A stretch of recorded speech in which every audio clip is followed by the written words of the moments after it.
அனைவருக்கும் இனிய வணக்கம். வாங்க தம்பி, ஆரம்பிக்கலாமா? வணக்கம். அகட்டும். புகைக்குண்டுகள் வீசப்பட்ட விவகாரம் அமித்ஷா பதிலளிக்க வலியுறுத்தி நாடாளுமன்றத்தில் கடும் அமளி. இரு அவைகளும் நாள் முழுவதும் ஒத்திவைப்பு.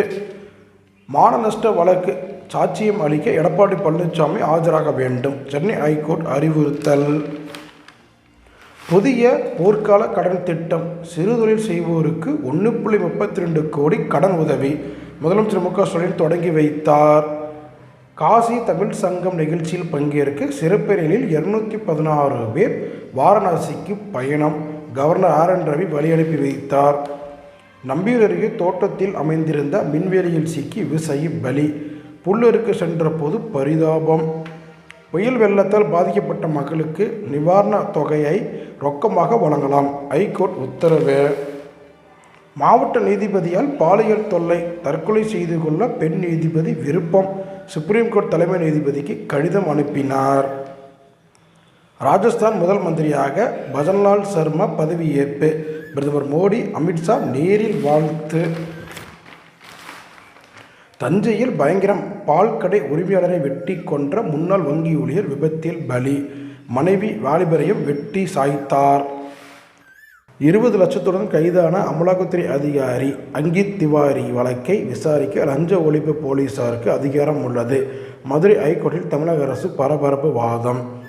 14 எம்பிக்கள் இடைநீக்கத்தை எதிர்த்து நாடாளுமன்ற வளாகத்தில் இந்தியா கூட்டணி ஆர்ப்பாட்டம். சோனியா காந்தி கலந்து கொண்டார். 4 மாவட்டங்களுக்கு இன்று மிக கனமழைக்கான ஆரஞ்சு எச்சரிக்கை. டெல்டா தென் மாவட்டங்களில் வெளுத்து வாங்க இருக்கும் பருவமழை.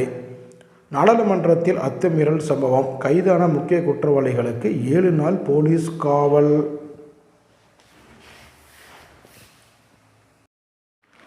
டோடி தொடர்ந்த கோர்ட் அவமதிப்பு வழக்கில் ஐபிஎஸ் அதிகாரி சம்பத்குமாருக்கு 15 நாட்கள் சிறை. ஐகோர்ட் தீர்ப்பு.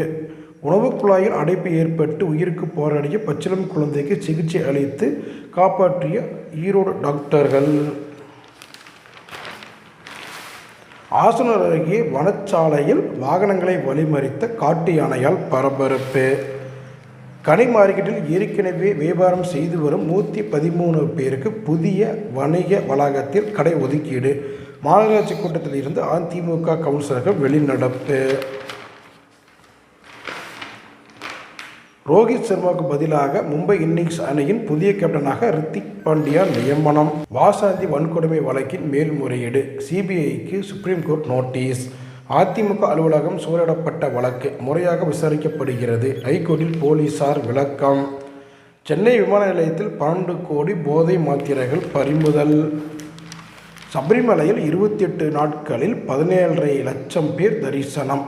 பிரசாதம் காணிக்கை மூலம் 134.4 கோடி வசூல்.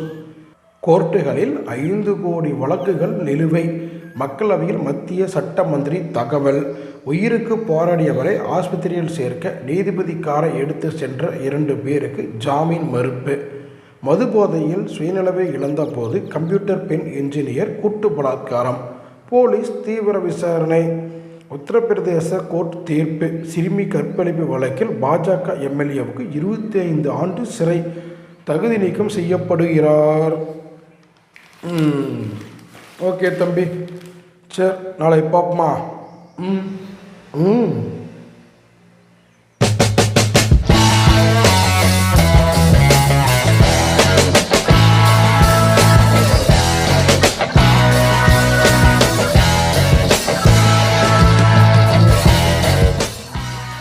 ஸ்ரீ தனவேல் முருகன் ஏஜென்சிஸ் தரமான பாக்குத்தட்டுகளின் தயாரிப்பில் முதலிடம். அனைத்து சைஸ்களிலும் ஏற்றுமதி தரத்தில் பாக்குத்தட்டுகள் மொத்தமாகவும் சில்லறையாகவும் கிடைக்கும். ஸ்ரீ தனவேல் முருகன் ஏஜென்சிஸ், தாமரபாளையம்.